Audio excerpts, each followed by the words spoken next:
ಸ್ವಾಮಿ ನಮಸ್ಕಾರ. ನಮಸ್ಕಾರ ಸ್ವಾಮಿ. ನಮಸ್ಕಾರ, ಹೇಗಿದ್ದೀರಾ? ಚೆನ್ನಾಗಿದೆ ಸ್ವಾಮಿ. ಚೆನ್ನಾಗಿದ್ದೀರಾ? ಎಲ್ಲಿಂದ ಬಂದಿರೋದು? ಗುಲ್ಬರ್ಗದಿಂದ ಬಂದಿರೋದು ಸ್ವಾಮಿ. ಗುಲ್ಬರ್ಗದಿಂದ ಬಂದಿರೋದಾ?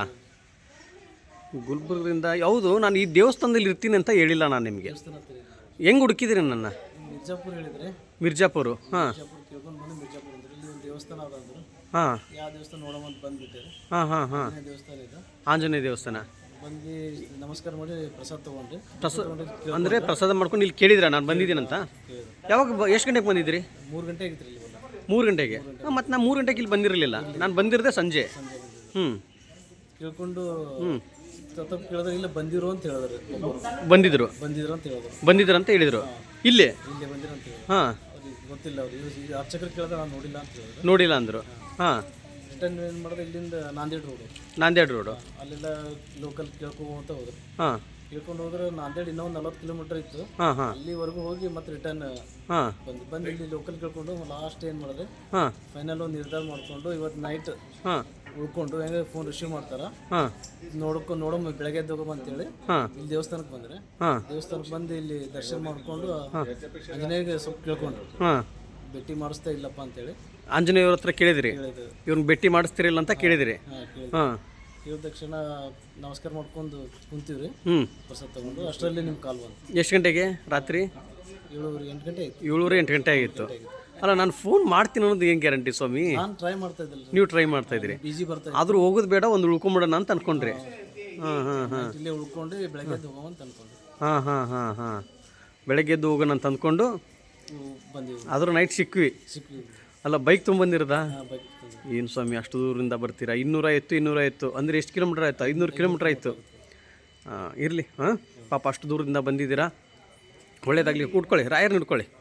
ರಾಯರು ನಿಮ್ಮ ಕೈಲಿರಬೇಕು, ಕುಡ್ಕೊಳ್ಳಿ. ಪಾಪ ಅಷ್ಟು ದೂರದಿಂದ ಬಂದಿದ್ದೀರಾ, ನಿಮ್ಮ ಪಾಪ ಕರ್ಮಗಳೆಲ್ಲ ಕಳೆದು ಹೋಗಲಿ, ನೀವೇನು ಅಂದುಕೊಂಡಿದ್ದೀರಾ ಅದೆಲ್ಲ ಯಶಸ್ವಿ ಆಗಲಿ ಅಂತೇಳಿ ಗುರು ರಾಘವೇಂದ್ರ ಸ್ವಾಮಿಯವರ ಪಾದವನ್ನು ಹಿಡಿದು ನಾನು ಕೇಳ್ತಾ ಇದ್ದೀನಿ.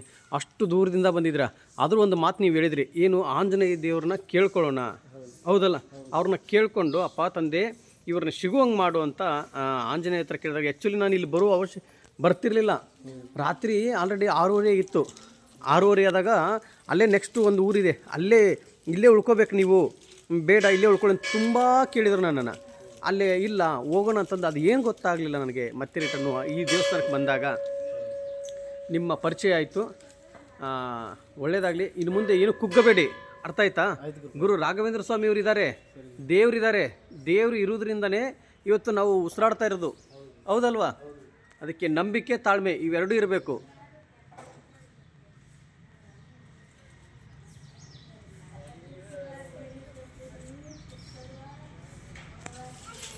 ಆಯಿತಾ ಸ್ವಾಮಿ? ಒಳ್ಳೇದಾಗಲಿ. ಈಗ ನಾವು ನಿಮ್ಮ ಒಟ್ಟಿಗೆ ನಿಂತ್ಕೊಳ್ಳೋಣ. ಪಾಪ ಅಲ್ಲಿಂದ ಇಲ್ಲಿವರು ಬಂದಿದ್ದೀರಾ, ಹೌದಲ್ಲ? ಎಲ್ಲರಿಗೂ ಒಳ್ಳೇದಾಗಲಿ. ಪಾಪ ಸುಮಾರು 250 ಕಿಲೋಮೀಟ್ರ್ ದೂರದಿಂದ ಬಂದಿದ್ದಾರೆ. ಯಾಕೆ ಇಷ್ಟು ದೂರದಿಂದ ಬರ್ತೀರಾ? ಬರೋಕ್ಕೆ ಹೋಗ್ಬೇಡಿ, ತುಂಬ ದೂರ ಆಗುತ್ತೆ. 250 ಬೈಕಲ್ಲಿ ಬರ್ತಿರ್ತಾರೆ. ಏನಾದರೂ ಆಯ್ತಂದ್ರೆ ಹೆಂಗೆ? ಯಾಕಂದರೆ ಅಲ್ಲ, ರಾಯರಿಚ್ಛೆ ಕರೆ ನೈಟ್ ಹೀಗೆ ಇರುತ್ತೆ ಅಂತ ಹೇಳೋದಕ್ಕಾಗೋದಿಲ್ಲ. ಇರಲಿ, ಒಳ್ಳೇದಾಗಲಿ. ನೀವೇನು ಅಂದುಕೊಂಡಿದ್ರೆ ಅದೆಲ್ಲ ಯಶಸ್ವಿ ಆಗಲಿ. ನಿಮ್ಮ ಪಾಪ ಕರ್ಮಗಳೆಲ್ಲ ಕಳೆದೋಗಲಿ. ಬೈಕ್ ತೊಗೊಂಡು 500 ಕಿಲೋಮೀಟ್ರ್ವರೆಗೂ ಬರೋದು ತುಂಬ ಕಷ್ಟ. ಯಾಕೆಂದರೆ ಮತ್ತೆ ನಾನು ನಿಮ್ಗೆ ಸಿಗ್ತೀನಿ. ಫೋನ್ ಟ್ರೈ ಮಾಡಿದ್ರೆ ನಾನು ನಿಮ್ಮ ಲೈನ್ ಸಿಗ್ತೀನಿ. ಅರ್ಥ ಆಯ್ತಾ? ಇರಲಿ. ಇವಾಗ ನಾನು ಏನು ಒಂದು ರಥವನ್ನು ಹೇಳ್ಕೊಟ್ಟಿದ್ದೀನಿ, ಆ ರಥದಲ್ಲಿ ಪೂಜೆ ಮಾಡಿ 9 ವಾರ ಕಳೆದ ನಂತರ ನಿಮ್ಮ ಸಕ್ಸಸ್ಸು ಆಯಿತು, ನಾನು ಗೆದ್ದೆ ಅಂತ ಹೇಳಿ ನನಗೆ ಕರೆ ಮಾಡಬೇಕು. ಯಾಕಂದರೆ ಇವತ್ತು ರಾಯರನ್ನ ಕೈಯಲ್ಲಿ ಹಿಡ್ಕೊಂಡಿದ್ದೀರಾ, ಹೌದಲ್ವಾ? ರಾಯರನ್ನ ಕೈಯಲ್ಲಿ ಹಿಡ್ಕೊಂಡು ನೀವು ಕೇಳ್ತಾ ಇದ್ದೀರಾ. ಒಳ್ಳೇದಾಗಲಿ. ರಾಯರನ್ನ ನಂಬಿ ಕೆಟ್ಟವರು ಯಾರೂ ಇಲ್ಲ, ಹೌದಲ್ವಾ? ರಾಯರನ್ನ ನಂಬಿ ಲಕ್ಷಾಂತರ ಜನರ ಬದುಕನ್ನೇ ಬದಲಾಯಿಸಿದಂಥ ಮಹಾನ್ ಗುರುಗಳು ಗುರು ರಾಘವೇಂದ್ರ ಸ್ವಾಮಿಯವರು. ಗುರುಗಳು ಇವತ್ತು ದೇವರಾಗಿಬಿಟ್ಟಿದ್ದಾರೆ. ಬೃಂದಾವನದಲ್ಲಿ ಕುಳಿತುಕೊಂಡು ಪ್ರತಿಯೊಬ್ಬರಿಗೂ ಅನುಗ್ರಹ ಮಾಡ್ತಾ ಕುಳಿತಿದ್ದಾರೆ, ಹೌದಲ್ವಾ? ಅದಕ್ಕೆ ಏನು ತೊಂದರೆ ಇದ್ದು ಅದೆಲ್ಲ ಮುಕ್ತಿ ಆಗ್ತಾಯಿದೆ ಅಂದರೆ ಅದು ರಾಯರಿಚ್ಛೆ. ರಾಯರನ್ನ ನಂಬಬೇಕು.